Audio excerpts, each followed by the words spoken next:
भगवद गीता अध्याय 2 सांख्य योग।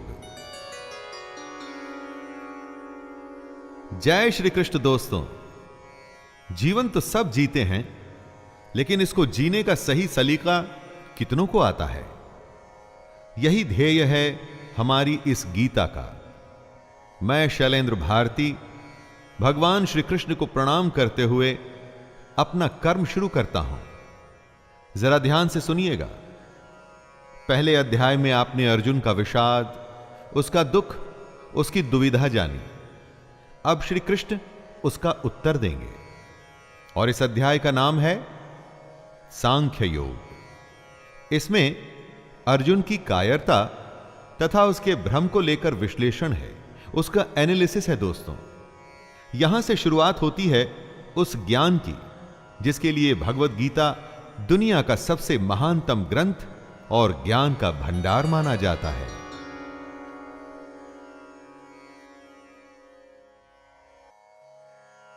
संजय उवाच तं तथा कृपयाविष्टम् अश्रुपूर्णाकुलेक्षणम् विषिदन्तमिदं वाक्यम् उवाच मधुसूदनः। संजय कहते हैं, उस प्रकार करुणा से भरे हुए और आंसुओं से पूर्ण तथा व्याकुल नेत्रों वाले शोक युक्त उस अर्जुन को भगवान देखते हैं।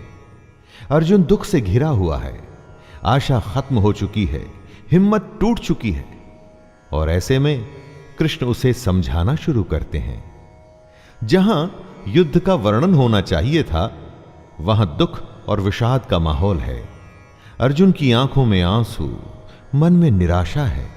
यह एक बहुत बड़ी हैरानी की बात थी।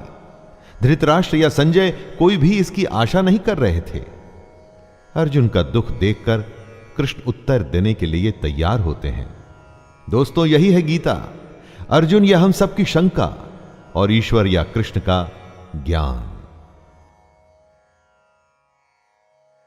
श्री भगवानुवाच कुतस्त्वाकश्मलमिदं विषमे समुपस्थितम् अनार्यजुष्टमस्वर्ग्यम् अकीर्तिकरमर्जुन। श्री भगवान बोलते हैं, हे अर्जुन, तुझे इस समय असमय में यह मोह किस हेतु से प्राप्त हुआ? क्योंकि न तो यह श्रेष्ठ पुरुषों के द्वारा आचरित है, न स्वर्ग को देने वाला है, और न कीर्ति को करने वाला ही है। युद्ध के समय ऐसी शंका, यह तो असमय है। दोस्तों, इस तरह अपने शत्रु के प्रति मोह दिखाने का काम अर्जुन जैसे योद्धा कैसे कर सकते हैं? अपने कर्म से अगर हम मुंह मोड़कर मोह या किसी और वजह से हताश बैठ जाएं, तो वो ठीक नहीं है। इससे कभी कोई लाभ नहीं होता। क्लैब्यमास्मगमः पार्थ नैतत्त्वयुपपद्यते क्षुद्रं हृदय दौर्बल्यं त्यक्त्वोत्तिष्ठ परन्तप। कृष्ण समझा रहे हैं, हे अर्जुन, नपुंसकता को मत प्राप्त हो। अगर तू युद्ध में आया है तो युद्ध कर, ऐसे डर मत। तेरे जैसे धनुर्धर के लिए यह ठीक नहीं है, सही नहीं कि इस तरह से मन की कमजोरी दिखाओ। दोस्तों, श्री कृष्ण यहां नपुंसकता का अर्थ शक्तिहीनता, कमजोर हो जाना, युद्ध से मुंह मोड़ लेने वाली बात कर रहे हैं। यानी कि जो धर्म कहता है उसके अनुसार कर्म तो करना ही चाहिए। स्वयं को कमजोर मानकर बात को छोड़ देना यह सही नहीं है। बुरे समय में अगर हमें भी जब आशंका सताए, यही बात हमें याद रखनी चाहिए कि मन की दुर्बलता छोड़ हमें सिर्फ उस कर्म के बारे में सोचना चाहिए जो हम करने के लिए आए हैं।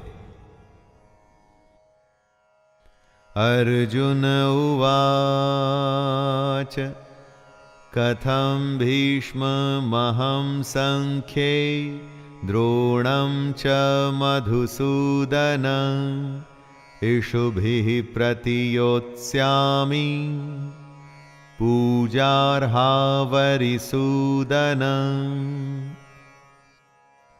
अर्जुन अपनी शंका के बारे में कहते हैं, हे मधुसूदन, मैं रणभूमि में किस प्रकार बाणों से भीष्म पितामह और द्रोणाचार्य के विरुद्ध लड़ूं, जिनसे मैंने सब कुछ सीखा है, जो मेरे लिए सबसे बड़े हैं, उन पर मैं कैसे बाण चला सकता हूं।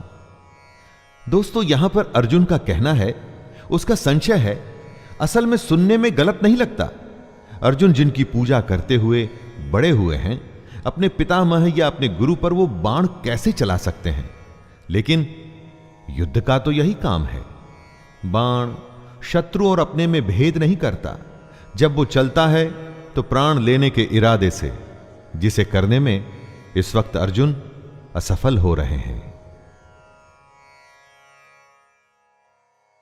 गुरु न हत्वा हि महानुभावान् श्रेयो भोक्तुं भैक्षमपीह लोके हत्वार्थकामांस्तु गुरुनिहैव भुञ्जीय भोगान् रुधिरप्रदिग्धान्। अर्जुन की दुविधा गलत नहीं लगती जब वो ऐसा कहते हैं कि इन महानुभाव गुरुजनों को न मारकर मैं इस लोक में भिक्षा का अन्न भी खाना कल्याणकारक समझता हूं। यहां पर अर्जुन कहते हैं कि इन गुरुजनों को मारकर इस दुनिया में किसी भी तरह का लाभ ले लूं, उसका क्या मतलब है। अपने इन लोगों को मारकर उससे अर्थ और भोग, धन धान्य, ऐश्वर्य, ये सब तो मैं प्राप्त कर लूंगा, परंतु ऐसे भोगों से क्या प्राप्त होगा। दोस्तों, अर्जुन ही नहीं, दुनिया में न जाने कितने लोग ऐसे होते हैं जिन्हें लगता है कि परिवार भी न छूटे और मोक्ष भी प्राप्त हो जाए, परंतु यह तो संभव नहीं। न चैतद्विद्मः कतरन्नो गरीयो यद्वा जयेम यदि वा नो जयेयुः यानैव हत्वा न जिजीविषामस्तेव स्थिताः प्रमुखे धार्तराष्ट्राः। अर्जुन कहते हैं, हम ये भी नहीं जानते कि हमारे लिए युद्ध करना और न करना, इन दोनों में से कौन सा श्रेष्ठ है, अथवा ये भी नहीं जानते कि उन्हें हम जीतेंगे या वे हमको जीतेंगे। और जिनको मारकर हम जीना भी नहीं चाहते, वे ही हमारे आत्मीय धृतराष्ट्र के पुत्र हमारे मुकाबले में खड़े हैं। भविष्य में क्या होगा ये तो कोई भी नहीं जानता। विधि ने क्या विधान लिखा है उसके बारे में किसी को नहीं पता, लेकिन वर्तमान में हम जो करना चाहते हैं उसका निर्णय हमारे हाथ में होता है। हमारे कर्म सिर्फ और सिर्फ हमारे ही हाथ में हैं। तो क्या युद्ध जीतने के लिए अपनों को मारना ठीक है? अपने कर्म को पूरा करने के लिए हमें किस सीमा तक जाना चाहिए और किस सीमा को पार करना चाहिए? कार्पण्यदोषोपहत स्वभावः पृच्छामि त्वां धर्म सम्मूढचेताः यच्छ्रेयः स्यान्निश्चितं ब्रूहि तन्मे शिष्यस्तेऽहं शाधि मां त्वां प्रपन्नम्। इसलिए कायरता रूप दोष से उपहत हुए स्वभाव वाला तथा धर्म के विषय में मोहित चित्त हुआ मैं आपसे पूछता हूं कि जो साधन निश्चित कल्याणकारक हो वो मेरे लिए कहिए, क्योंकि प्रभु मैं आपका शिष्य हूं। दोस्तों, कमजोर क्षणों में हम डर जाते हैं, जिससे कंफ्यूजन का भाव हमारे अंदर आता है। अर्जुन ये मान रहे हैं कि वो कंफ्यूज्ड हैं, कायरता का दोष वो अपने ऊपर ले रहे हैं, और तभी तो ये कहते हैं कि श्री कृष्ण मैं आपका स्टूडेंट हूं, आपको सरेंडर करता हूं, मुझे बताइए कि क्या सही है। दुविधा के समय गुरु ही एकमात्र सहारा होता है दोस्तों, और गुरु के सामने कुछ भी छुपाना नहीं चाहिए। खुलकर अपने हृदय की बात, अपना भय, अपनी शंका, सब कुछ सामने रख देना चाहिए। अगर ऐसा करेंगे तभी तो आपको मार्गदर्शन मिलेगा। नहि प्रपश्यामि ममापनुद्याद्यच्छोकमुच्छोषणमिन्द्रियाणाम् अवाप्य भूमा वसपत्रमृद्धं राज्यं सुराणामपि चाधिपत्यम्। अर्जुन आगे कहते हैं, जीतने पर उन्हें जमीन मिल जाएगी, धन धान्य मिलेगा, नाम होगा, लेकिन इन सब के मिलने के बाद उनका यह दुख कम नहीं होगा जो उन्हें अभी महसूस हो रहा है। यही बात है दोस्तों, जब अपनों का दुख सताता है तो किसी भी तरह का लाभ आराम नहीं देता। और उससे भी बड़ी बात, अगर आप शोक में हैं, दुख में हैं, तो जब तक उस दुख को दूर नहीं करेंगे, उसकी वजह ढूंढ नहीं लेंगे, उसका उपाय नहीं ढूंढ लेंगे, दुनिया का कोई भी सुख आपको आराम नहीं दे पाएगा।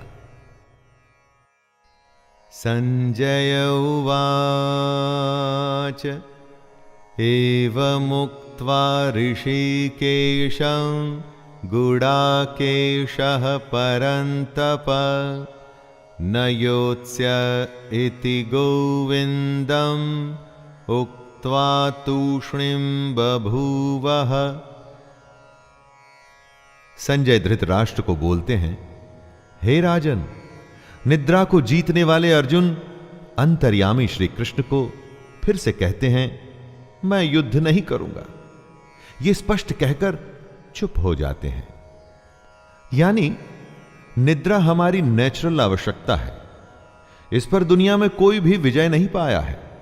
लेकिन अर्जुन को ऐसा महान माना जाता था कि उसने निद्रा पर भी विजय प्राप्त कर ली थी। और वो ही अर्जुन निद्रा तो नहीं, अपने मोह, अपने डर और दुख से हारता हुआ दिख रहा है। किस समय कौन सी दुर्बलता हम पर हावी हो जाए और कुछ समय के लिए हम उससे हार मान लें, यह कहना बड़ा मुश्किल है। जब अर्जुन के साथ ऐसा हुआ है दोस्तों, तो हमारे साथ भी हो सकता है। लेकिन अर्जुन उस दुर्बलता को जीत के आगे बढ़ा था, और उसी तरह से हमें भी बढ़ना होगा।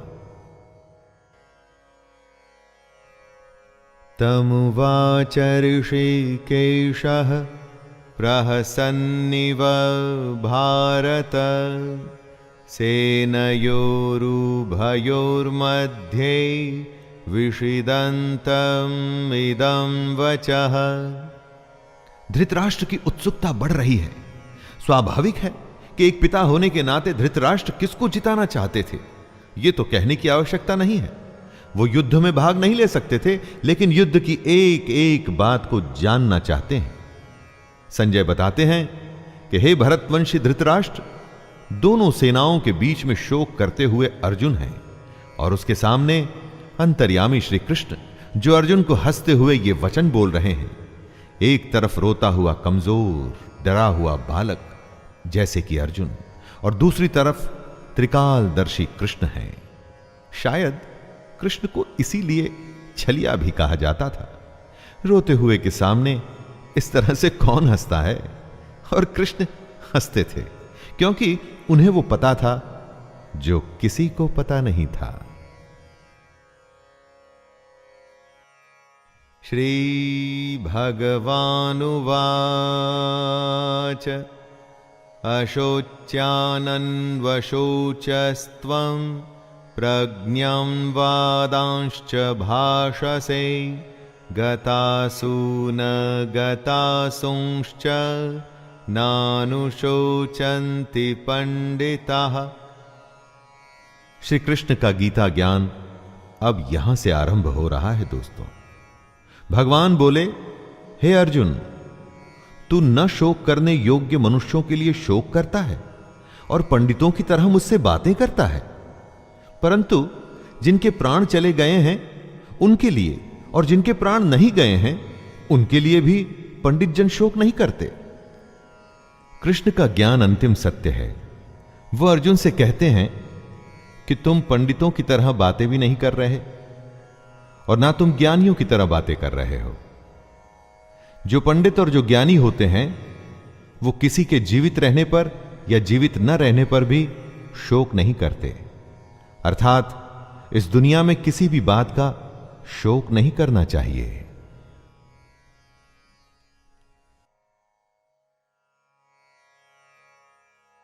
न त्वैवाहं जातु नासं न त्वं नेमे जनाधिपः न चैव न भविष्यामः सर्वे वयमतः परम। हे अर्जुन, न तो ऐसा ही है कि किसी काल में मैं नहीं था, तू नहीं था, अथवा ये राजा लोग नहीं थे, और न ऐसा ही है कि इससे आगे हम सब नहीं रहेंगे। ऐसा कोई समय नहीं था अर्जुन, जब अर्जुन नहीं था, कृष्ण नहीं था, बाकी के राजा नहीं थे। हम आते हैं और जाते हैं, फिर से आते हैं, समय का खेल चलता रहता है। अब ये बात अर्जुन या हमारे जैसे दुनियादारी में फंसे लोगों के लिए समझना या समझाना बहुत मुश्किल है दोस्तों, और इसी में से कृष्ण हमें बाहर निकालना चाहते हैं। काल का फेर, जी हां, काल का फेर तो चलता ही रहता है। हर काल में हमारे जैसे, अर्जुन के जैसे और कृष्ण के जैसे लोग होते हैं। आने वाले समय में भी हम तीनों होंगे और ऐसा ही खेल फिर से होगा। देहिनोऽस्मिन् यथा देहे कौमारं यौवनं जरा तथा देहान्तरप्राप्तिर्धीरस्तत्र न मोह्यते। कृष्ण जीवन का खेल समझाते हुए कहते हैं, जैसे जीवात्मा की इस देह में बालकपन, जवानी और वृद्धावस्था होती है, वैसे ही अन्य शरीर की प्राप्ति होती है। इस विषय में धीर पुरुष मोहित नहीं होता। हमारी आत्मा तो वही रहती है, लेकिन शरीर बचपन से बुढ़ापे तक बदलता है। वैसे ही नए जन्म में नया शरीर मिलता है। दोस्तों, कृष्ण कहते हैं कि बदलाव प्रकृति का नियम है। जो अभी है वो अगले पल बदल चुका है। आपको चाहे वो दिखे या न दिखे, आप उसे महसूस करें या न करें, जब बदलाव नियम है, ऐसे नियम के लिए फिर दुखी क्यों होना? जो नहीं बदलता उसे कहते हैं आत्मा। आत्मा की इस परिभाषा को ध्यान से समझ लीजिए। शरीर बदलता है दोस्तों, आत्मा कभी नहीं बदलती।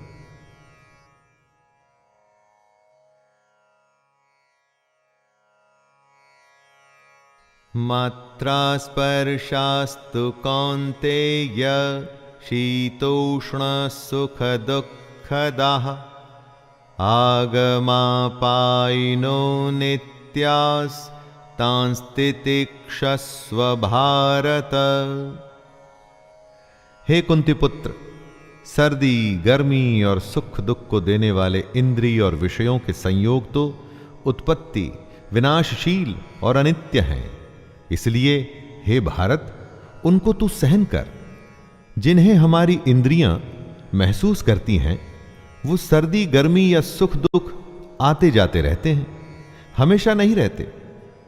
हमारे सेंसेस और उनके विषयों से जुड़ करके हमें भूख, नींद, सुख, दुख, सुकून, बेचैनी जैसे फीलिंग्स आती हैं।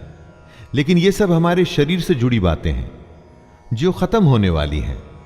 सारी की सारी खत्म होने वाली हैं, परंतु जो खत्म नहीं होता उसे कहते हैं आत्मा।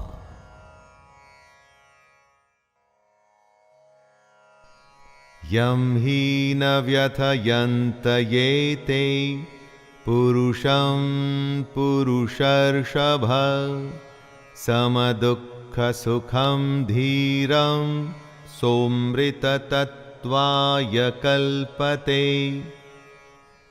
क्योंकि हे पुरुष श्रेष्ठ, दुख सुख को समान समझने वाले जिस धीर पुरुष को ये इंद्रिय और विषयों के संयोग व्याकुल नहीं करते, वह मोक्ष के योग्य होता है। सुख दुख जो बराबर समझे, दोनों हालत में एक जैसा रहे, वही जीवन में आगे बढ़ता है। जितनी भी आपकी आयु हो, जीवन में जरा पीछे मुड़ के देखिए, न जाने कितनी बार आप सुख दुख से बीते होंगे, कभी बेतहाशा खुशी हुई होगी, किसी के जाने या बेहद बड़े नुकसान पे शायद आप फूट फूट के रोए भी होंगे, और आगे आने वाले जीवन में भी ऐसा होता ही रहेगा। ज्ञानी इस बात को जानते हैं कि ऐसे सुख दुख तो आते जाते रहते हैं, एक ही भाव कभी रुक के नहीं रहता। नासतो विद्यते भावो न भावो विद्यते सतः उभयोरपि दृष्टोऽन्तस्त्वन्नयोस्तत्त्वदर्शिभिः। कृष्ण कहते हैं कि असत वस्तु की तो सत्ता नहीं है और सत का अभाव नहीं है। इस प्रकार इन दोनों का ही तत्वज्ञानी पुरुषों द्वारा देखा गया है। दोस्तों, जो झूठ है उसका कोई मूल्य नहीं, मूल्य सिर्फ सच का ही है। समझदार लोग इस बात को समझते हैं, जिसका आना जाना लगा रहे उसके लिए कोई क्या शोक करे। सुख गया तो दुख दरवाजे पर आने के लिए बिल्कुल तैयार खड़ा है। एक के लिए दुख करेंगे तो आने वाली अच्छी खबर के लिए जल्द ही खुश ही होना पड़ेगा। लेकिन अगर आप ज्ञान को समझें तो पाएंगे कि ये दोनों भाव झूठे हैं, इनका कोई मूल्य नहीं। मूल्य है तो सिर्फ आत्मा का, जो निरंतर है, और सिर्फ वही सच है।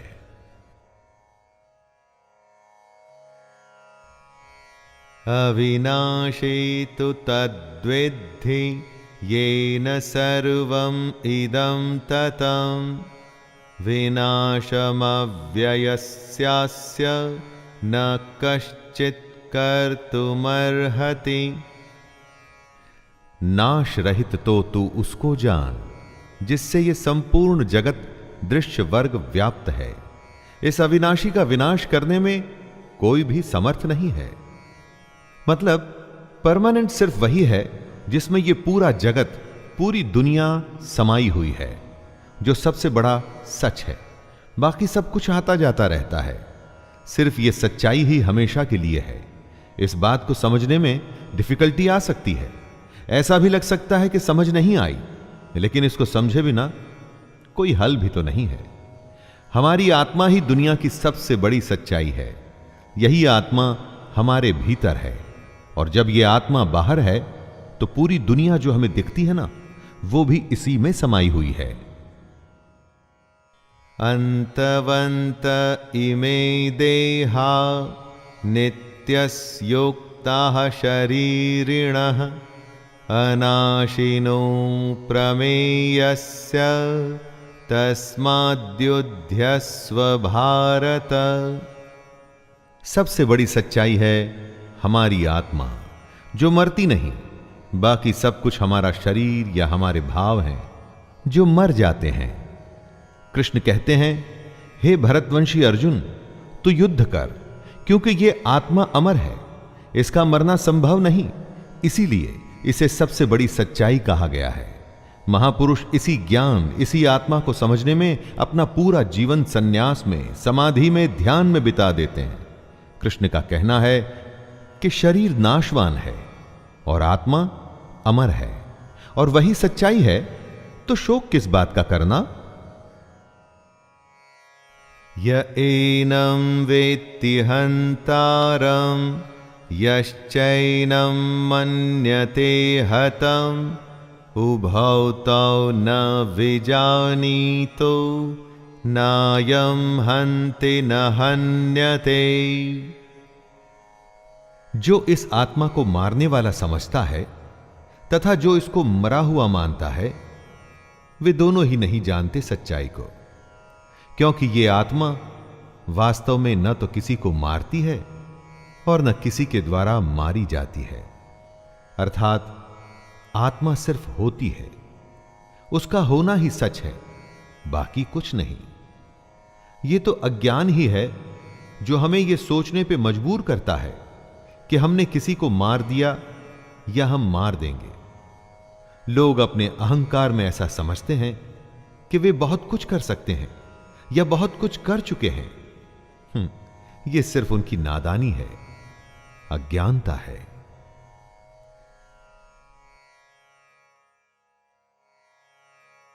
न जायते म्रियते वा कदाचिन्नायं भूत्वा भविता वा न भूयः अजो नित्यः शाश्वतोऽयं पुराणो न हन्यते हन्यमाने शरीरे। कृष्ण आगे समझाते हैं कि ये आत्मा किसी काल में भी न तो जन्मती है और ना ही मरती है, तथा ना ये उत्पन्न होकर फिर होने वाली ही है, क्योंकि ये तो अजन्मा, नित्य, सनातन और पुरातन है। शरीर के मारे जाने पर भी ये मरती नहीं। आत्मा हमेशा रहती है, हर काल में। बाकी सब कुछ आता है और जाता है। आत्मा कल, आज और कल हमेशा रहेगी। गीता की सबसे गंभीर बात का यह मूल है दोस्तों। जब कुछ नहीं था तो आत्मा थी, जब कुछ नहीं होगा तो भी आत्मा होगी। आत्मा को छोड़ बाकी सब बदलेगा, आएगा और जाएगा।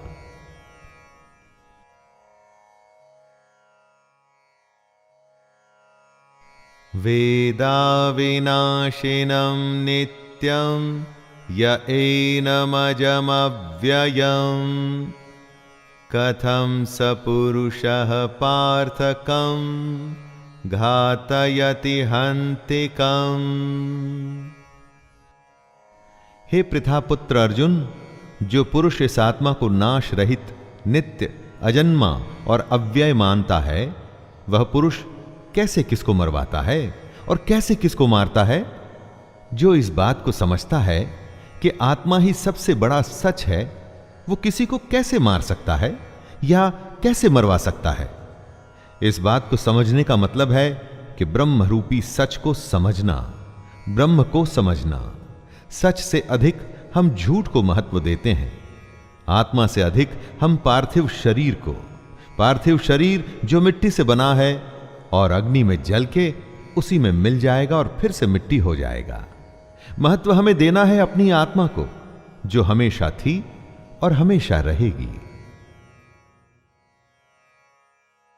वासांसि जीर्णानि यथा विहाय नवानि गृह्णाति नरोपराणि तथा शरीराणि विहाय जीर्णान् यन्यानि संयाति नवानि देहि।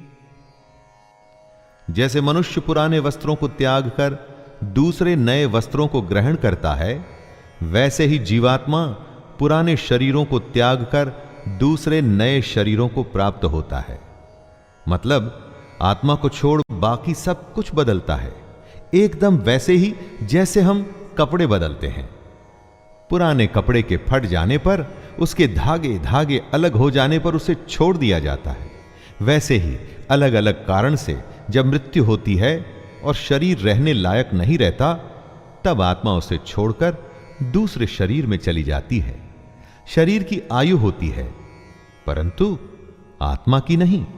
जब देह की आयु पूरी हो जाती है तो उसकी सांसें रुक जाती हैं और आत्मा अपने एक घर को छोड़कर दूसरे घर में जाती है।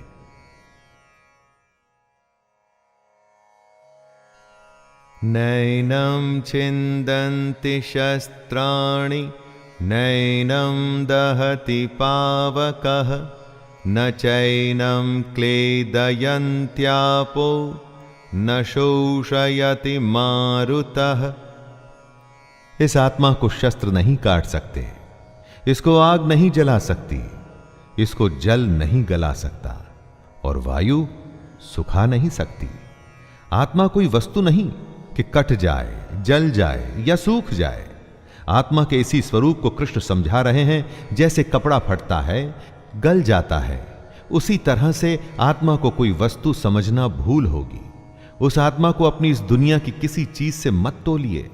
आत्मा किसी के भी जैसी नहीं, उसका कोई दूसरा उदाहरण संभव ही नहीं।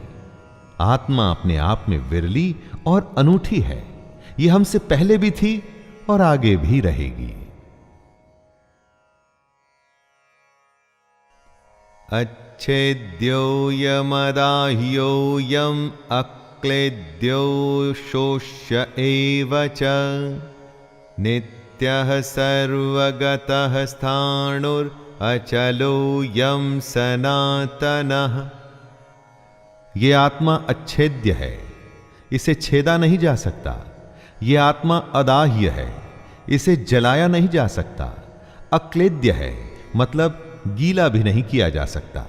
और निसंदेह अशोष्य है मतलब इसे सुखाया भी नहीं जा सकता। ये आत्मा नित्य, सर्वव्यापी, अचल, स्थिर रहने वाली और सनातन है। सनातन का अर्थ क्या होता है दोस्तों?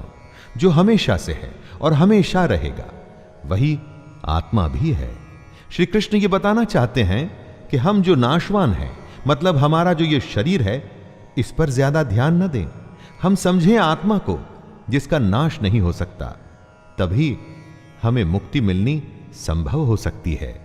वरना मोह और दुविधा में हम हमेशा फंसे रह जाएंगे, जैसे कि अभी अर्जुन फंसा हुआ है और अपना कर्म करने को तैयार ही नहीं।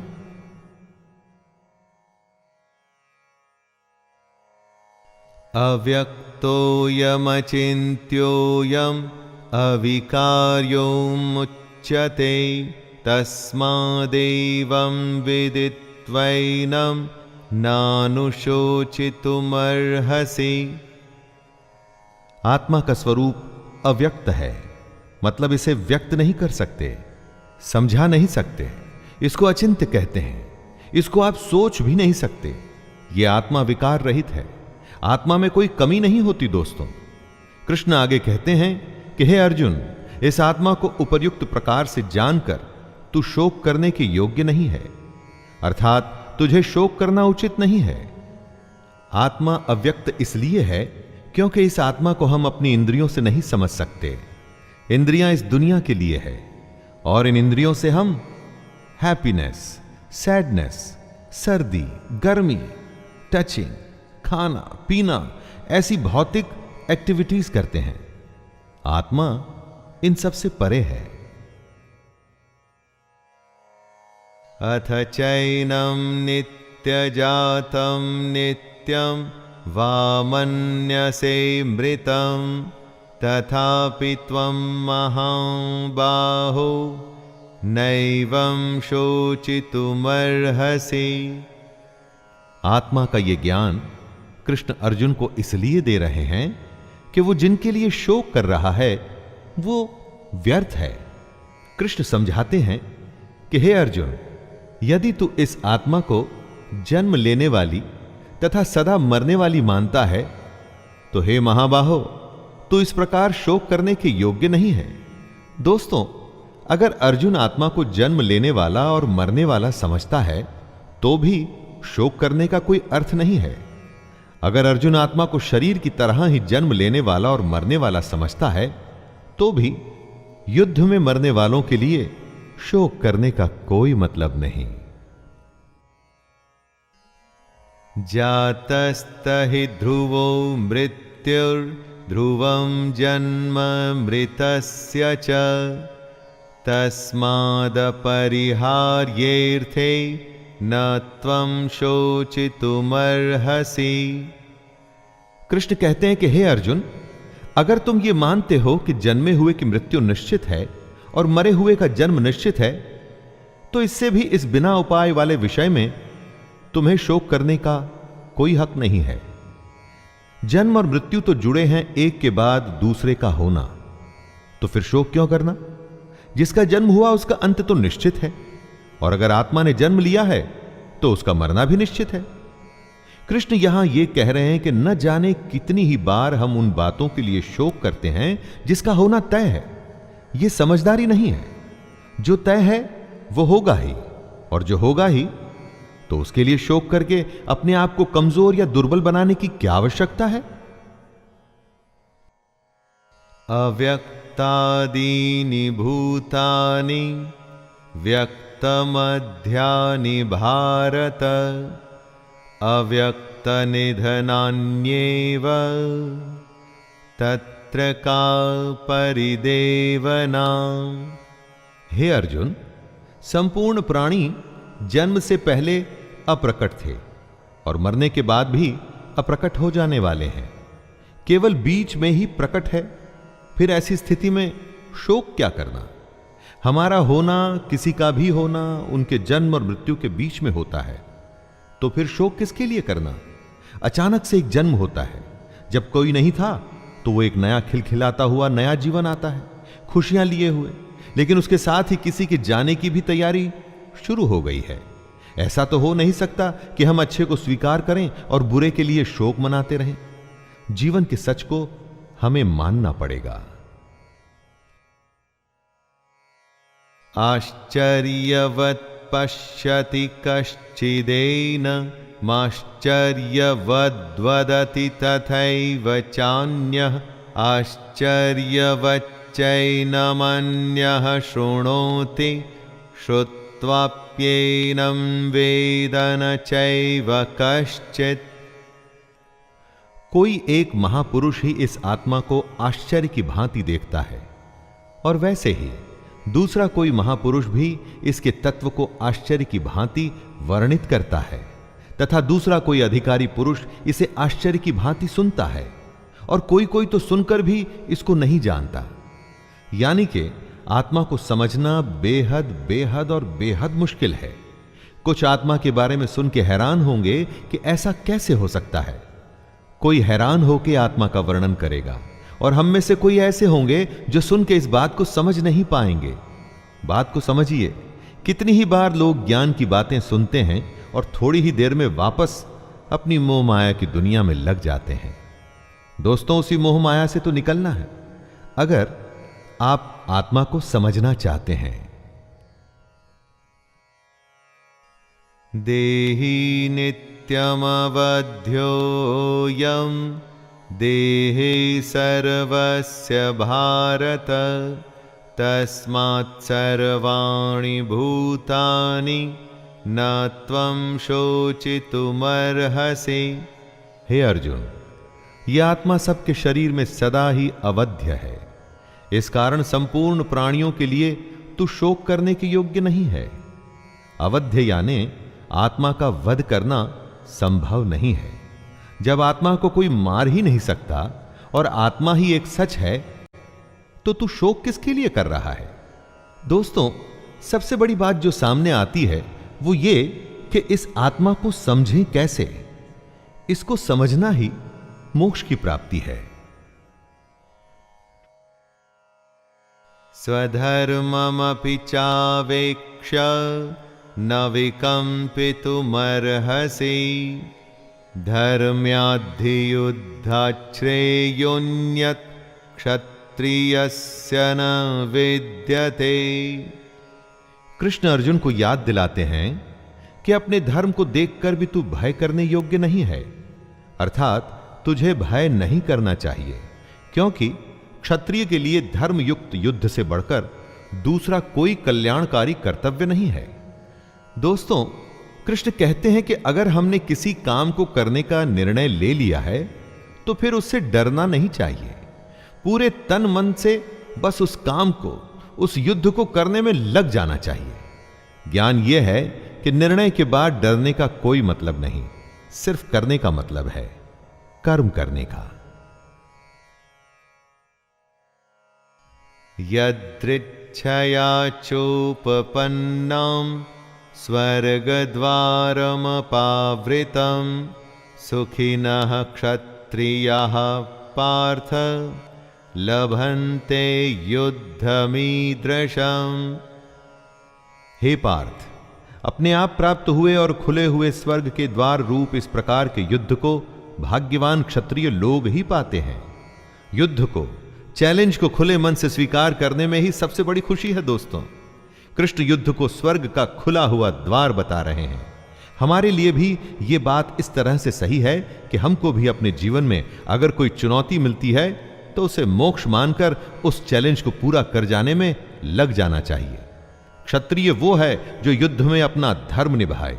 अगर आपकी कामना, आपका प्रयास आपके लिए युद्ध है तो एक क्षत्रिय की तरह आपको भी अपने धर्म को पूरा करना चाहिए। अथ चेत्त्वमिमं धर्म्यं संग्रामं न करिष्यसि ततः स्वधर्मं कीर्तिं च हित्वा पापमवाप्स्यसि। किंतु यदि तू इस धर्मयुक्त युद्ध को नहीं करेगा तो स्वधर्म और कीर्ति को खोकर पाप को प्राप्त होगा।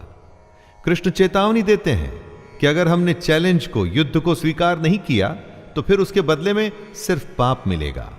हमारा स्वभाव हम में युद्ध करने की क्षमता, शक्ति को पैदा करता है, और अगर हमारा स्वभाव हमें युद्ध से दूर लेके जा रहा है तो मतलब हम अपने धर्म से दूर हो रहे हैं और पाप के भागी हो रहे हैं। अकीर्तिं चापि भूतानि कथयिष्यन्ति ते व्ययां संभावितस्य चाकीर्तिर्मरणादतिरिच्यते। कृष्ण कहते हैं, हे अर्जुन, सब लोग तेरी बहुत काल तक रहने वाली अपकीर्ति का भी कथन करेंगे, और माननीय पुरुष के लिए अपकीर्ति मरण से भी बढ़कर है। मतलब युद्ध करने से अगर मना कर दिया तो उससे बड़ा अपमान, उससे बड़ी बेइज्जती कुछ नहीं हो सकती। कुछ लोगों की भीड़ में अगर आप जाते हैं तो सब आपको सम्मान से देख आपकी प्रशंसा करते हैं, और दूसरी स्थिति में आप कहीं जाते हैं तो लोग अपमान से देखते हैं, अपनी नजरें फेर लेते हैं। आपको क्या स्वीकार है, यश या अपकीर्ति, अपमान या सम्मान? युद्ध को छोड़ देने का मतलब ही अपमान है। भयाद्रणादुपरतं मंस यन्ते त्वां महारथाः येषां च त्वं बहुमतो भूत्वा यास्यसि लाघवम्। अर्जुन, जिनकी दृष्टि में तू पहले बहुत सम्मानित होकर अब लघुता को प्राप्त होगा, वे महारथी तुझे भय के कारण युद्ध से हटा हुआ मानेंगे। दोस्तों, अर्जुन को सब महान योद्धा समझते थे। अगर अर्जुन युद्ध से हट जाता तो वो उसे कायर मानते। चाहे अर्जुन हो या हम, युद्ध न करने में बहुत अपमान होता है। अच्छा या बुरा, छोटा या महान, सब तुलना का खेल है दोस्तों। इस खेल में हार जीत तो होती ही है, इसके अलावा युद्ध में कौशल दिखाना भी एक बहुत बड़ी बात होती है। और अगर कोई युद्ध से ही मुंह फेर ले तो समाज में उसे कहीं जगह नहीं मिलती।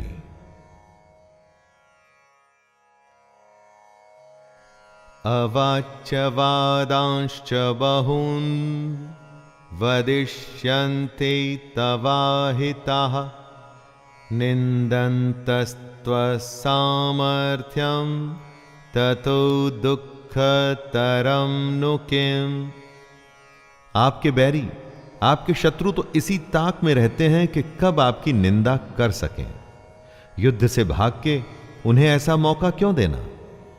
हे अर्जुन, तेरे बैरी लोग तेरे सामर्थ्य की निंदा करते हुए तुझे बहुत से न कहने जैसे वचन भी कहेंगे। उससे अधिक दुख और क्या होगा?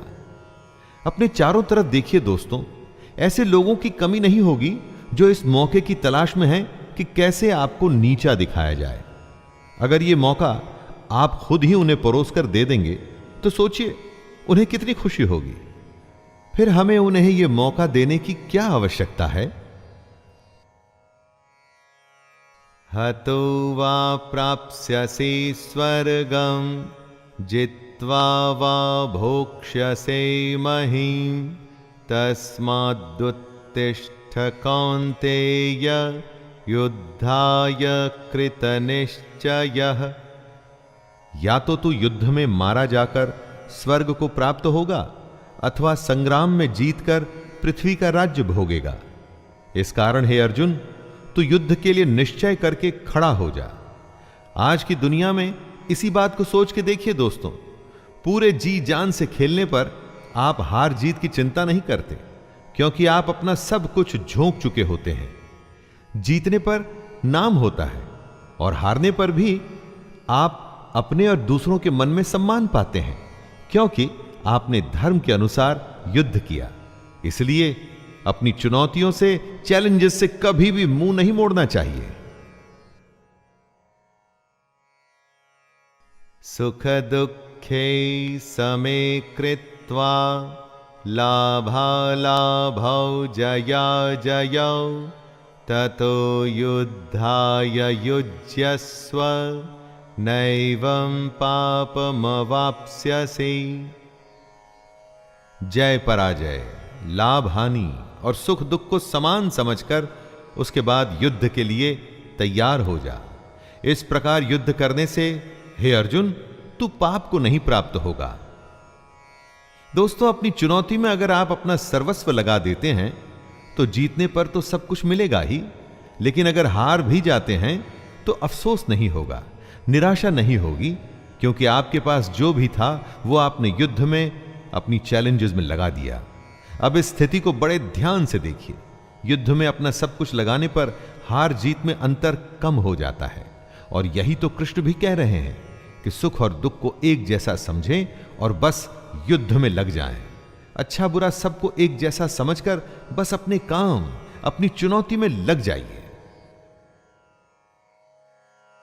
एषा ते विहिता सांख्ये बुद्धिर्योगे त्विमां शृणु बुद्ध्या युक्तो यया पार्थ कर्मबंधं प्रहास्यसि। हे पार्थ, यह बुद्धि तेरे लिए ज्ञान योग के विषय में कही गई है, और अब तू इसको कर्म योग के विषय में सुन। दोस्तों, अब कृष्ण कर्म योग के बारे में बता रहे हैं, जिससे कर्मों के बंधन को तोड़ा जा सके, नष्ट किया जा सके।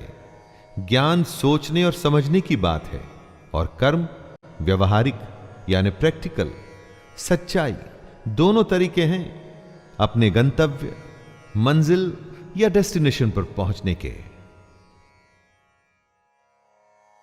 यनेहाभिक्रमनाशोस्ति प्रत्यवातो न विद्यते स्वल्पमप्यस्य धर्मस्य त्रायते महतो भयात्। इस कर्म योग में आरंभ का अर्थात बीज का नाश नहीं है, और उल्टा फल रूपी दोष भी नहीं है, बल्कि इस कर्म योग रूपी धर्म का थोड़ा सा भी साधन जन्म मृत्यु रूपी महान भय से रक्षा करवा देता है। सबके लिए ज्ञान का, साधना का, साधुओं का मार्ग संभव नहीं है। हमारे जैसे अधिकतर लोगों को कर्म योग अपनाना चाहिए। अगर कर्म योग को समझ के उस पर हम सब चल सकें तो कभी निराशा नहीं होगी। अगर इस कर्म योग को हम थोड़ा सा भी समझ लें तो जन्म और मृत्यु के डर से हमेशा के लिए बच सकते हैं।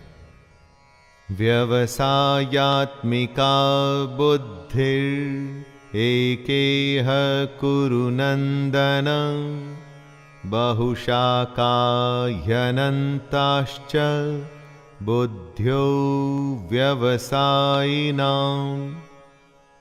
हे अर्जुन, इस कर्म योग में निश्चयात्मिका बुद्धि एक ही होती है, किंतु अस्थिर विचार वाले विवेकहीन सकाम मनुष्यों की बुद्धियां निश्चय ही बहुत भेदों वाली और अनंत होती है। जब फैसला लेना हो तो बुद्धि एक ही होती है, लेकिन जहां सोच की, फैसले की, निर्णय की कमी हो वहां कई बुद्धियां काम करती हैं।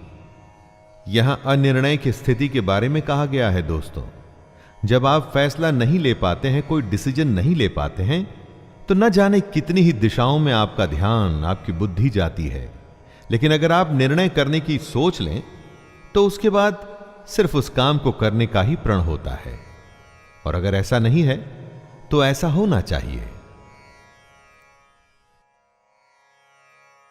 यामिमां पुष्पितां वाचं प्रवदन्त्य विपश्चितः वेदवादरताः पार्थ नान्यदस्तीति वादिनः। हे अर्जुन, जो भोगों में तन्मय हो रहे हैं, जो कर्म फल के प्रशंसक वेद वाक्यों में ही प्रीति रखते हैं, जिनकी बुद्धि में स्वर्ग ही परम प्राप्य वस्तु है और जो स्वर्ग से बढ़कर दूसरी कोई वस्तु ही नहीं देखते, यानी ऐसे लोग जो कर्म के बदले में होने वाले सिर्फ फल लाभ की ही बात करते हैं। जब भी कोई काम उससे होने वाले फायदे से शुरू होता है तो वो काम नहीं, स्वार्थ हो जाता है, उसे कर्म नहीं कह सकते। जो लोग ऐसा करते हैं उन्हें कृष्ण कर्म फल का प्रशंसक बता रहे हैं। आप अकर्मी होने से बचिए। कामात्मानः स्वर्गपरा जन्म कर्म फलप्रदां क्रिया विश्लेष बहुलां भोगैश्वर्य गतिं प्रति। ऐसे लोगों को कृष्ण ढोंगी बताते हैं। वो कहते हैं, हे अर्जुन, ऐसा कहने वाले हैं वे अविवेकी जन इस प्रकार की जिस पुष्पित अर्थात दिखाऊ शोभायुक्त वाणी को कहा करते हैं, ऐसे लोग ढोंगी होते हैं।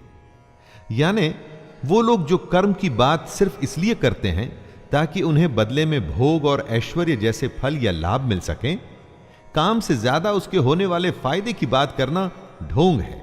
कई लोग आपको मिलेंगे जो जमीन पर इतना काम नहीं करेंगे जितना वो हवाई किले बनाएंगे। दोस्तों, ऐसे ढोंगी लोगों से बचना चाहिए। भोगैश्वर्य प्रसक्तानां तया परित चेतसां व्यवसायात्मिका बुद्धिः समाधौ न विधीयते।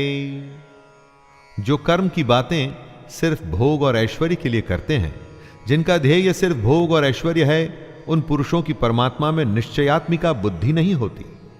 यानी ऐसे लोगों का ध्येय स्वार्थ होता है, फायदा होता है, भगवान या अपने काम में सच्ची लगन नहीं होती। ऐसे लोगों की संगत से बचना चाहिए। इनकी पहचान होती है इनके नेगेटिव रवैये से। इनकी बातों से आप समझ जाएंगे कि काम में इनकी कोई रुचि नहीं, बस उस काम का फल भोगने में इनको बहुत रुचि है। त्रैगुण्य विषया वेदा निस्त्रैगुण्यो भवार्जुन निर्द्वन्द्वो नित्यसत्वस्थो निर्योगक्षेम आत्मवान। हे अर्जुन, वेदों के कर्म कांड हमारी प्रकृति के 3 गुणों से जुड़े हैं। इसलिए तू उन भोगों एवं उनके साधनों में आसक्तिहीन, हर्ष शोकादि द्वंद्वों से रहित, नित्य वस्तु परमात्मा में स्थित योग और क्षेम को न चाहने वाला और स्वाधीन अंतःकरण वाला हो। यहां पर कृष्ण अत्यंत कठिन लेकिन सबसे बड़ी बात कह रहे हैं। वो कहते हैं कि वेद भी सिर्फ 3 गुणों में ही सीमित हो जाते हैं, उससे आगे वो भी नहीं जानते। उससे आगे है कर्मयोग। उनका कहना है कि कर्म करो लेकिन उसमें आसक्ति नहीं, उससे जुड़े सुख दुख से लगाव न रखो। यावानर्थ उदपाने सर्वतः संप्लुतोदके तावान् सर्वेषु वेदेषु ब्राह्मणस्य विजानतः। बेहद बड़े जलाशय के प्राप्त हो जाने पर छोटे जलाशय में मनुष्य का जितना प्रयोजन रहता है, उसी तरह से अगर जिसने ब्रह्म तत्व को समझ लिया तब उसके लिए वेदों की कोई आवश्यकता नहीं। पोथी पढ़ पढ़ जग मुआ, पंडित भया न कोय। पोथी या वेद से ही आपको सफलता मिले ऐसा सोचना गलत है। कर्म योग तो उस बड़े तालाब की तरह है कि अगर यह मिल गया तो छोटे तालाब की आवश्यकता आपको क्यों रहेगी। कर्म का खेल इतना बड़ा है कि उसके आगे सारे ज्ञान छोटे पड़ जाते हैं, लेकिन कर्म को समझना पड़ेगा कि आखिर ये होता क्या है। कर्मण्येवाधिकारस्ते मा फलेषु कदाचन मा कर्मफलहेतुर्भुर्मा ते संगोस्त्वकर्मणि। तेरा कर्म करने में ही अधिकार है, उसके फलों में कभी नहीं। इसलिए तू कर्मों के फल के लिए काम मत कर। और ऐसा भी ना हो कि तू कर्म ही ना करे। कर्म करना है लेकिन फल के लिए नहीं। गीता के सबसे लोकप्रिय श्लोक में इस श्लोक की गिनती होती है। कर्म करना है लेकिन फल के लिए नहीं, उसे अपना धर्म और अपना कर्तव्य समझकर। योगस्थः कुरु कर्माणि संगत्यक्त्वा धनंजय सिद्धय सिद्धयोः समो भूत्वा समत्वं योग उच्यते। कृष्ण योग को और समझा रहे हैं। हे धनंजय, तू आसक्ति को त्याग कर सिद्धि और असिद्धि में समान बुद्धि वाला होकर योग में स्थित हुए कर्तव्य कर्मों को कर। कर्म के फल की इच्छा न कर, और ऐसा नहीं करना कि कर्म करने में इच्छा न हो। यही निष्काम कर्म की कुंजी, उसकी चाबी, उसका सार है। कर्म के बाद क्या फल मिलेगा उसकी परवाह किए बिना बस पूरी लगन से अपने धर्म और कर्तव्य को पूरा कर। दूरेण ह्यवरं कर्म बुद्धि योगा धनंजय बुद्धौ शरणमन्विच्छ कृपणः फलहेतवः। कर्म के फल की इच्छा को छोड़ के जो निष्काम कर्म योगी होता है वो पाप पुण्य से दूर हो जाता है।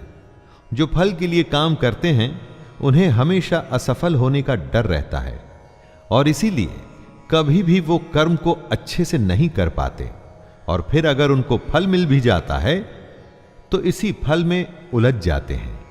इसलिए हमें बुद्धि योग की शरण में आना चाहिए, लगन सिर्फ काम में और भगवान में।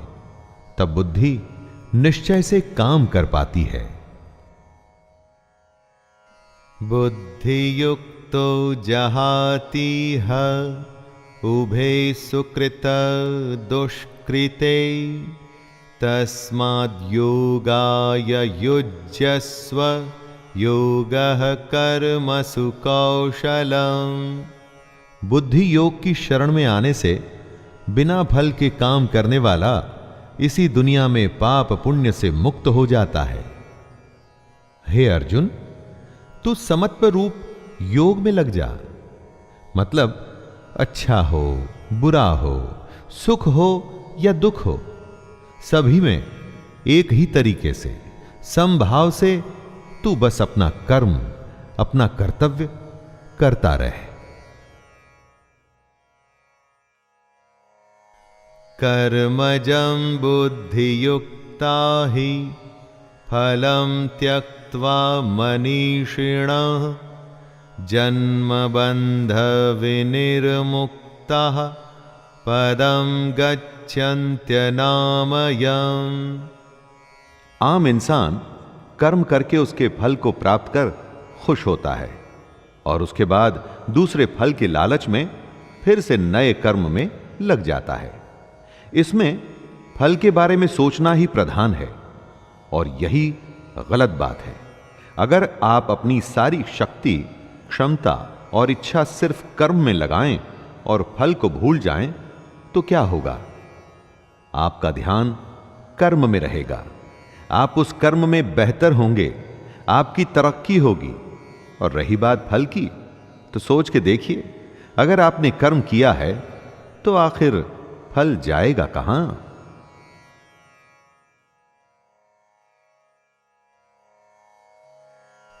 यदा ते मोहकलिलं बुद्धिर्व्यतितरिष्यति तदा गन्तासि निर्वेदं श्रोतव्यस्य श्रुतस्य च।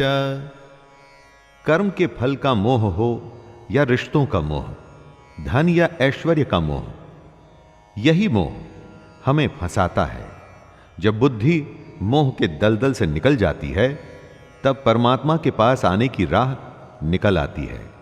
रिश्ते, धन, ऐश्वर्य बुरे नहीं, उनसे मोह बुरा है, क्योंकि जब आपका लगाव इन वस्तुओं से हो जाता है तो सोचने की शक्ति कम हो जाती है। बुद्धि ठीक से काम नहीं करती, फैसले गलत हो जाते हैं। इसलिए इस मोह को बुरा बताया गया है। धृतराष्ट्र के पुत्र मोह से ही पूरा महाभारत हुआ। युधिष्ठिर के द्यूत या जुए के मोह में उनका पूरा राज्य चला गया था। दोस्तों, ये उस समय की ही बात नहीं है। आप चाहें तो आज के समय के भी कई सारे उदाहरण जो आप अपने आसपास में देख सकते हैं। श्रुति विप्रतिपन्ना ते यदा स्थास्यति निश्चला समाधावचला बुद्धिस्तदा योगमवाप्स्यसि। जितने लोग होते हैं उतने किस्म की बातें होती हैं, और जितनी बातें होती हैं उतने तरीके से बुद्धि सोचती है। जब दिमाग, बुद्धि स्थिर होकर एक जगह या परमात्मा में लग जाती है तो उसे ही योग कहते हैं। बुद्धि का स्थिर हो जाना ही एकाग्रता यानी कंसंट्रेशन कहलाता है। दोस्तों, स्थिर होकर एकाग्रता से कुछ करने को समाधि की स्थिति भी कहते हैं। और अगर आपने कंसंट्रेशन से काम किया हुआ हो तो मैं दावे के साथ कहता हूं कि वो काम कभी भी व्यर्थ नहीं होगा। अर्जुन उवाच स्थितप्रज्ञस्य का भाषा समाधिस्थस्य केशव स्थितधिः किं प्रभाषेत किमासीत व्रजेत किम्। अर्जुन पूछते हैं, हे केशव, समाधि में स्थित परमात्मा को प्राप्त हुए स्थिर बुद्धि पुरुष का क्या लक्षण है? वह स्थिर बुद्धि पुरुष कैसे बोलता है, कैसे बैठता है और कैसे चलता है? दोस्तों, आप जरूर जानना चाहेंगे कि जो लोग अपनी अपनी फील्ड में सबसे ऊपर पहुंचते हैं उनकी सफलता का रहस्य क्या है। अर्जुन भी जानना चाहता है कि जो स्थिर होके अपनी बुद्धि को एक जगह लगा देते हैं उनकी पहचान क्या है। श्री भगवानुवाच प्रजहाति यदा कामान् सर्वान् पार्थ मनोगतान् आत्मयैवात्मना तुष्टः स्थितप्रज्ञस्तदोच्यते। श्री भगवान उत्तर देते हैं, हे अर्जुन, जिस काल में ये पुरुष मन में स्थित संपूर्ण कामनाओं को भली भांति त्याग देता है और आत्मा से आत्मा में ही संतुष्ट रहता है, उस काल में वह स्थित प्रज्ञ कहा जाता है। भगवान कृष्ण ने बताया था कि आत्मा ही सबसे बड़ी सच्चाई है। मोह, इच्छा या कामना छोड़ना ही आत्मा के पास आना है। जिसको संतुष्टि, शांति के लिए किसी दूसरे पर निर्भर नहीं रहना पड़ता, वो ही अपनी कामना को त्याग सकता है। दोस्तों, सोचिए, क्या आपको अपनी खुशी, अपनी शांति के लिए किसी और की आवश्यकता पड़ सकती है? दुःखेष्वनुद्विग्नमनः सुखेषु विगतस्पृहः वीतरागभयक्रोधः स्थितधीर्मुनिरुच्यते। बुरा होने पर जिसके मन में दुख पैदा न हो, अच्छा होने पर जो मन भी शांत रहे, खुशी से पागल न हो, गुस्सा, डर या प्रेम, जो सब कुछ एक ही भाव से एक ही जैसे देखता हो, उसकी बुद्धि स्थिर रहती है और वही मुनि या योगी कहलाता है। अच्छी खबर पे खुश हो जाना, बुरे पे उदास, ये तो स्वाभाविक ही है। अगर किसी जानवर को भी आप कुछ खाने को देंगे तो वो खुश होगा, छीन लेंगे तो उसे बुरा लगेगा। लेकिन इस सब से जो ऊपर उठ जाता है, अलग अलग अवस्थाओं में भी वो अपनी स्वयं की हालत नहीं बदलता, मतलब उसकी बुद्धि स्थिर है, यानी वो मुनि है, वो योगी कहलाने के लायक है। यः सर्वत्रानभिस्नेहस्तत् तत्प्राप्य शुभाशुभं नाभिनन्दति न द्वेष्टि तस्य प्रज्ञा प्रतिष्ठिता। जिसमें लगाव नहीं है, शुभ हो या अशुभ, अच्छा या बुरा, जो दोनों को एक जैसे देखता है, वही अपनी बुद्धि को स्थिर रखता है। इस श्लोक में कृष्ण समझा रहे हैं कि किस तरह से अलग अलग हालत में खुद को, अपनी बुद्धि को स्थिर रखा जाए, कैसे संयम और धैर्य से हम अपने जीवन में अनुशासन ला सकते हैं, वरना चारों तरफ या तो दुख की हाहाकार होगी या खुशी से लोग झूम रहे होंगे।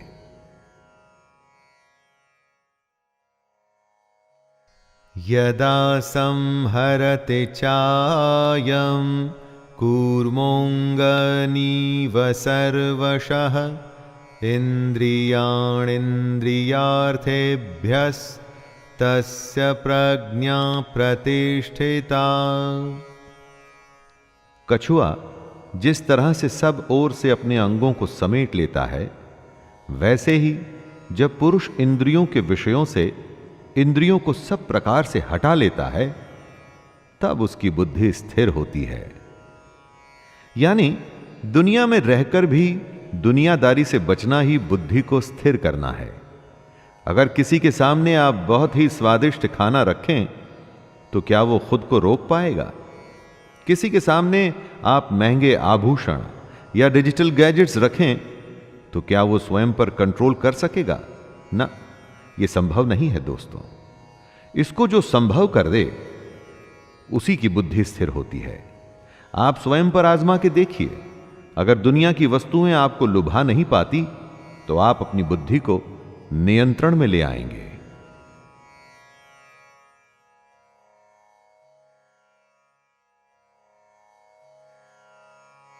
विषया विनिवर्तन्ते निराहारस्य देहिनः रसवर्जं रसोऽप्यस्य परं दृष्ट्वा निवर्तते।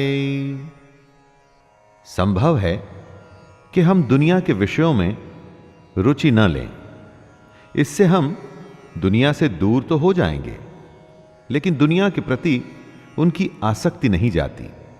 कहने का मतलब है कि मन की इच्छा को खत्म करना है, आसक्ति खत्म करनी है। अगर ऐसा करना है तो ही बुद्धि स्थिर होगी। कृष्ण कह रहे हैं कि मान लीजिए आप दुनिया की वस्तुओं को ना भी बोल देते हैं, तो क्या आपका मन उन्हीं में लगा हुआ है? आसक्ति, इच्छा खत्म करनी है, तभी तो मोह खत्म होगा। मन के लगाव को ही मोह कहते हैं। यततो ह्यापि कौन्तेय पुरुषस्य विपश्चितः इन्द्रियाणि प्रमाथीनि हरन्ति प्रसभं मनः। हे अर्जुन, आसक्ति का नाश न होने के कारण ये प्रमथन स्वभाव वाली इंद्रियां प्रयास करते हुए बुद्धिमान पुरुष के मन को भी बलपूर्वक हर लेती हैं। कृष्ण समझा रहे हैं कि जहां आप अपनी इच्छा या अपनी आसक्ति खत्म नहीं करते, वहां इंद्रियां आपको अपने वश में कर लेती हैं। सोचिए, कितनी ही बार ऐसा होता है कि सुख दुख आपके वश में नहीं, आप सुख दुख के वश में हो जाते हैं। कभी हंसी नहीं रुकती तो कभी रोना नहीं, कभी भूख नहीं रुकती तो कभी नींद, और कभी काम वासना भी नहीं रुकती।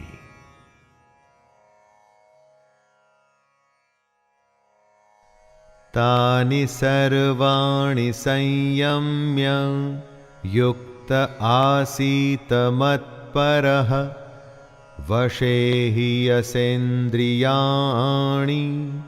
तस्य प्रज्ञा प्रतिष्ठिता। इंद्रियों को वश में करके भगवान को ध्यान में रख जो बैठता है, अपने कर्म अपने कर्तव्य में जो ध्यान लगाता है, उसी की बुद्धि स्थिर हो जाती है। वो ईश्वर अपने लक्ष्य के समीप हो जाता है। दोस्तों, अगली बार आप कुछ भी करें ना, तो ये देखिएगा कि वो काम आपकी इंद्रियां आपसे करवा रही हैं या आपका कर्म वो करवा रहा है। आप खुद ही समझ जाएंगे कि श्री कृष्ण क्या कहना चाहते हैं। इंद्रियों के वश में न होकर उन्हें अपने वश में करने पर ही आप अपनी बुद्धि को स्थिर कर पाएंगे। ध्यायतो विषयान् पुंसः संगस्तेषुपजायते संगात् संजायते कामः कामात् क्रोधोऽभिजायते। विषयों के बारे में अर्थात इच्छाओं के बारे में सोचते रहने से उसमें आसक्ति हो जाती है और आसक्ति से उन विषयों की कामना उत्पन्न होती है और जब वो कामना पूरी नहीं होती तो क्रोध उत्पन्न होता है। जिस तरह ज्यादा खाने से भूख बढ़ती है, ज्यादा सोने से नींद बढ़ती है, उसी तरह से जब आप अपनी इच्छाओं के बारे में सोचते रहते हैं तो बस उसी में फंस के रह जाते हैं और उसे ही आसक्ति कहते हैं। आसक्ति के बढ़ने को कामना कहते हैं और कामना के पूरा न होने पर गुस्सा आता है और तब आप अपनी समझ खो देते हैं।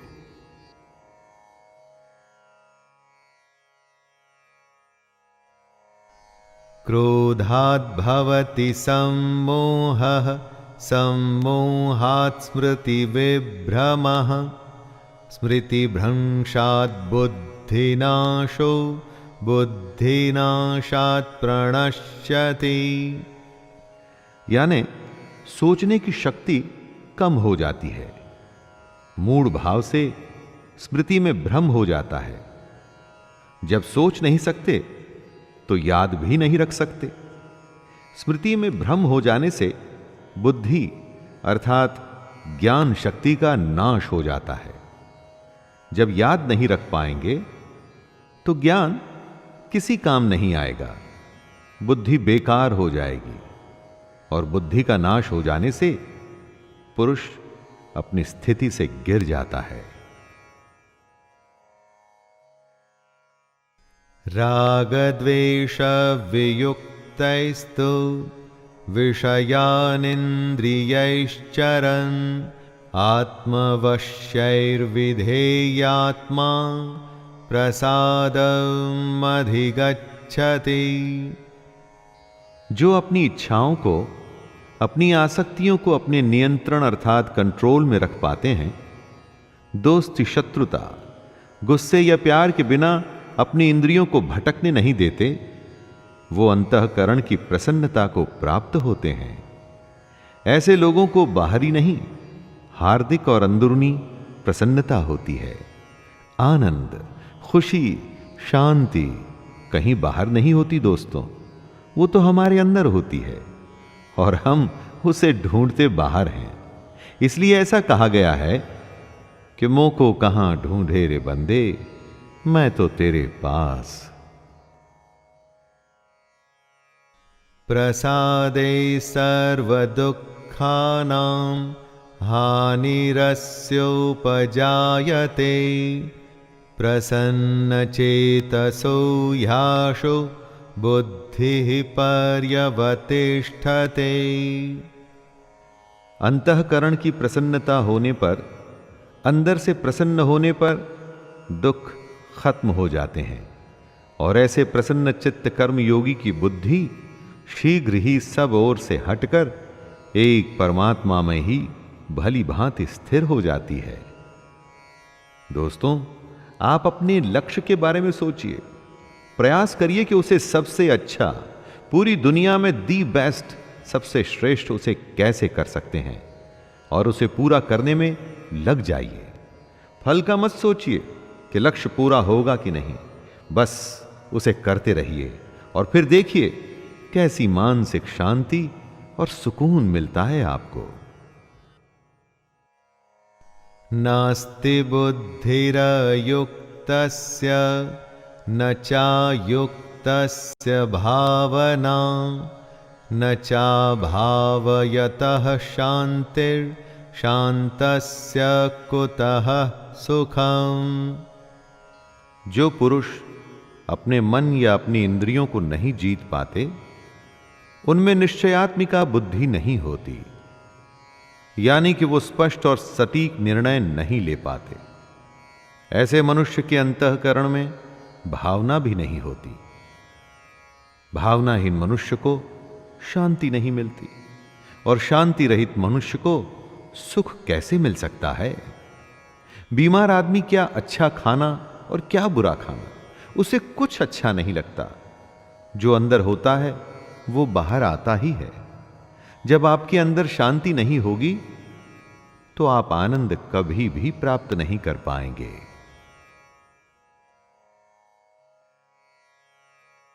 इंद्रियाणां हि चरतां यन्मनोनो विधीयते तदस्य हरति प्रज्ञां वायुर्नावमिवाम्भसि। जैसे जल में चलने वाली नाव को वायु हर लेती है, जैसे हवा पानी में चलती हुई नाव की दिशा बदल देती है, वैसे ही विषयों में विचरती हुई इंद्रियों में से मन जिस इंद्रिय के साथ रहता है, वह एक ही इंद्रिय इस अयुक्त पुरुष की बुद्धि को हर लेती है। अगर वो क्रोध में है तो और कुछ भी नहीं सोच पाएगा, और अगर प्रेम में है तो उसे किसी बात की सुध भी नहीं रहेगी। जिस भी इंद्रिय के वश में होगा उसे उसके अलावा कुछ भी समझ नहीं आएगा। इन इंद्रियों के नियंत्रण से निकल के इनको आपके नियंत्रण में रखिए दोस्तों, फिर देखिए आपके लिए क्या संभव है। सब कुछ संभव हो जाएगा। तस्माद्यस्य महाबाहो निगृहीतानि सर्वशः इन्द्रियाणीन्द्रियार्थेभ्यस्तस्य प्रज्ञा प्रतिष्ठिता। हे महाबाहो, जिस पुरुष की इंद्रियां इंद्रियों के विषयों में सब प्रकार निग्रह की हुई हैं, उसी की बुद्धि स्थिर है। यानी जिस पुरुष ने अपनी इंद्रियों और उनसे होने वाली इच्छाओं पर पूरी तरह से रोक लगा रखी है, उसी की बुद्धि स्थिर है। और बुद्धि हमारा ध्यान ऐसी ऐसी जगह पर ले जाती है जहां पर हम उलझ के अपना असली मकसद भूल जाते हैं। बुद्धि सहारा लेती है हमारी इंद्रियों का। इसलिए अगर बुद्धि पर विजय प्राप्त करनी है दोस्तों, तो इंद्रियों को वश में करना ही होगा।